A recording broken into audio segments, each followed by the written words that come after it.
కడప జిల్లా ఖాజీపేట బాలిక హత్య కేసులో నిందితుడు వెంకటేష్ పై పోలీసులు కాల్పులు జరిపారు. ఇంటర్ విద్యార్థిని అతి కిరాతకంగా హత్య చేశానని వెంకటేష్ ను సురక్షిత ప్రాంతానికి తరలిస్తూ ఉండగా నిందితుడు పోలీసులపై దాడి చేసే ప్రయత్నం చేశాడు. పోలీసుల నుంచి తప్పించుకునేందుకు ప్రయత్నించగా దాంతో పోలీసులు కాల్పులు జరిపారు. ఈ ఘటనలో నిందితుడు వెంకటేష్ కాలికి తీవ్రమైన గాయాలు కావడంతో హుటాహుటిన కడప రిమ్స్ కు తరలించారు. గాయపడ్డ పోలీసులను మైదుకూరు ప్రభుత్వ ఆసుపత్రిలో చికిత్సను అందిస్తున్నారు.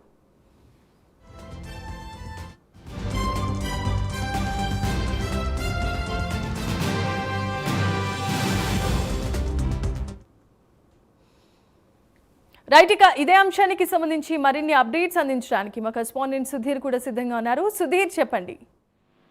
రైట్, ముఖ్యంగా చూసుకుంటే కనుక ఏదైతే నిన్నటి దినం కాజీపేటలోని అగ్రహారానికి చెందినటువంటి కీర్తన అనే విద్యార్థిని గొంతు కోసి అతి కిరాతకంగా చంపినటువంటి వెంకటేష్ అయితే కనుక పోలీసులు ఇవాళ తెల్లవారుజామున పోలీసుల నుంచి కళ్ళు కప్పి ప్రయత్నించే భాగంగా అందులో అతనిపై పోలీసులు అయితే కనుక కాల్పులు జరిపారని చెప్పుకోవచ్చు. ఈ నేపథ్యంలో కాళ్ళకు కూడా పూర్తిస్థాయిలో తీవ్ర గాయమని చెప్పుకోవచ్చు.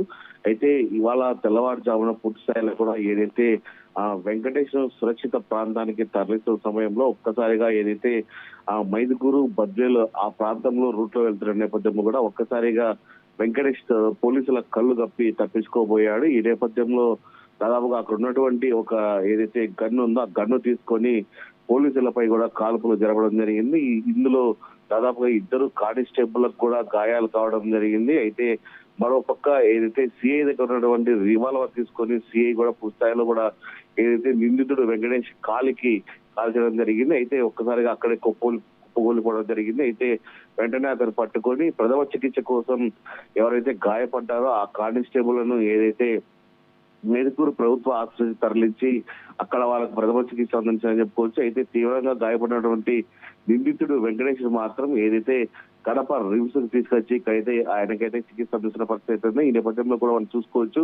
దాదాపుగా ఏదైతే నిందితుడు వెంకటేష్ కూడా అక్కడ ఏదైతే డాక్టర్లు కూడా కాలికి దాదాపుగా మనం చూసుకోవచ్చు. ఏదైతే పుస్తకాలు కూడా ఆ బ్యాండేజీలు వేసి చికిత్స చేసిన పరిస్థితి నెలకొందని చెప్పుకోవచ్చు. అయితే నిన్నటి దినం కూడా బాలిక ఏదైతే గొంత కోసి జరిగిన ఘటనలు అయితే కనుక బంధువులు కూడా పెద్ద ఎత్తున కూడా ఏదైతే జాతీయ రహదారిపై కూడా దాదాపుగా 2 గంటల పాటు కూడా ఏదైతే ధర్నా కార్యక్రమం చేసిన పరిస్థితి అయితే ఏదైతే నిందితుడు ఖచ్చితంగా అతను శిక్షించాలి, అతనికి ఏదైతే ఖచ్చితంగా తమ పాపకు జరిగినటువంటి అన్యాయానికి అతనికి కూడా ఖచ్చితంగా ఏదైతే జైలు శిక్ష విధించాలని చెప్పి తల్లిదండ్రులు కోరిన పరిస్థితి ఉంది. ఈ నేపథ్యంలో కూడా జిల్లా ఎస్పీ స్వయంగా కూడా తల్లిదండ్రులను కలవడం జరిగింది. వాళ్ళకు కూడా ఆయన హామీ ఇవ్వడం జరిగింది. అయితే ఈ నేపథ్యంలో మనం చూసుకోవచ్చు ఏదైతే నిందితుడు తప్పించుకున్న సమయంలోనే కాల్పులు జరిపామని చెప్పి పోలీసులు కూడా చెప్తున్న పరిస్థితి ఉంది.